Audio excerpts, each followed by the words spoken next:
PowerPoint slides should not be like most of my slides, but filled with words. They should have something that's provocative on them that you can use as a touch point for a conversation.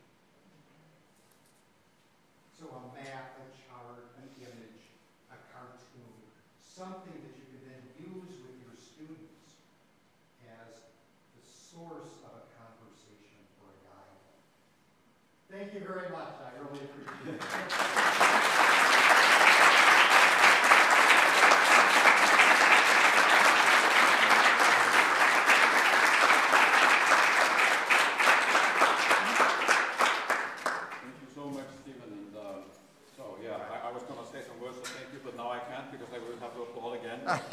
But I mean, thanks a lot for all these points of conversation that you provided us with, and now we're going to move on to that part of the program where we fortunately enough can continue discussing, but regrettably without your presence. Thank you.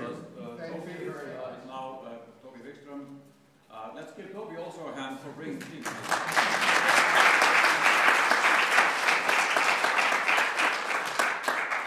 And I see that, that we also recorded this, so you can tell your friends about it.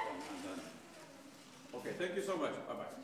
So, þá bara skipti ég yfir í íslensku og það eitt sem algjört lykilatriði núna.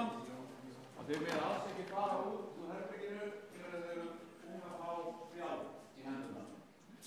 Og Ásdís og